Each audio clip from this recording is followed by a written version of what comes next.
Praise the Lord. இந்த உலகில் வாழும் பலர் அறிவியலினால்தான் இந்த பிரபஞ்சம் இயங்குகிறது, கடவுளால் அல்ல என்று கூறுவர். ஆனால் இந்த அறிவியலையும் இறைவன்தான் படைத்தார் என்பதற்கு பல ஆதாரங்கள் நம் வேதத்தில் வெளிப்படையாக உள்ளன. அவற்றை நாம் இன்று காண்போம். முதலாவது, மேலிருந்து பார்க்கும்போது பூமியின் வடிவம் உருண்டை. விண்வெளியில் இருந்து பார்க்கும்போது பூமியின் வடிவம் உருண்டை என்பதை முதலில் கிரேக்க கணிதவியலாளர் பித்தாகரஸ் கிமு 500ஆம் ஆண்டில் அறிவித்தார். பின்பு கிரேக்க தத்துவஞானி அரிஸ்டாட்டில் கிமு 350ஆம் ஆண்டில் இதை நிரூபித்தார். ஆனால் இது நம் வேதத்தில் கிமு 800ஆம் ஆண்டிலேயே பூமி மேலிருந்து பார்க்கும்போது உருண்டை வடிவத்தில் தான் இருக்கிறது என்பதை நிரூபித்துள்ளது. நம் வேதத்தில் ஏசாயா 40ஆம் அதிகாரம் 22வது வசனத்தில் அவர் பூமி உருண்டையின் மேல் வீற்றிருக்கிறவர் என்று குறிப்பிடப்பட்டுள்ளது. இரண்டாவது, புவி ஈர்ப்பு. நம் வேதத்தில் யோபுவின் சரித்திரம் 26ஆம் அதிகாரம் 7வது வசனத்தில் பூமியை அந்தரத்திலே தொங்க வைக்கிறார் என்று குறிப்பிடப்பட்டுள்ளது. ஆங்கிலத்தில் he hangs the earth on nothing என்று குறிப்பிடப்பட்டுள்ளது.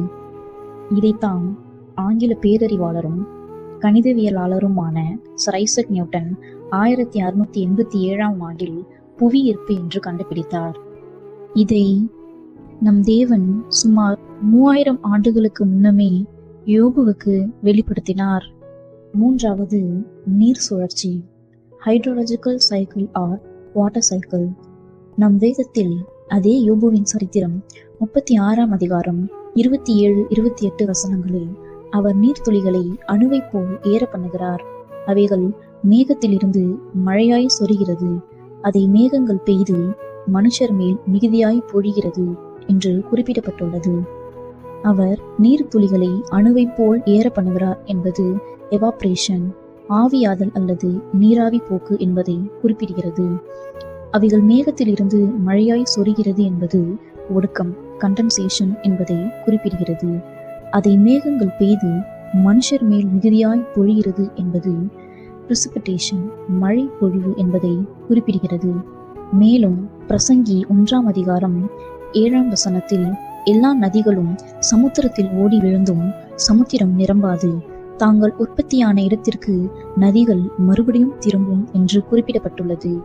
இந்த வசனங்கள் முழுமையான நீர் சுழற்சியை விளக்குகிறது. இதை முதலில் இந்திய தத்துவ ஞானி ரிஷி கன்னடா கிமு 600ஆம் ஆண்டில் கண்டுபிடித்தார். பின்னர் பிரெஞ்சு மண்பாண்ட கலைஞரான பெர்னார்ட் பாலிசி இதை 1580ஆம் ஆண்டில் கண்டுபிடித்தார். ஆனால் இதை நம் தேவன் யோபுவுக்கு கிமு 2100 1900ஆம் ஆண்டிற்குள் வெளிப்படுத்தினார்.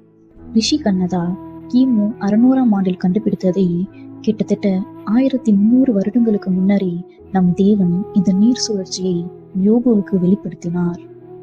நான்காவது, மாம்சத்தின் உயிர் இரத்தத்தில் இருக்கிறது.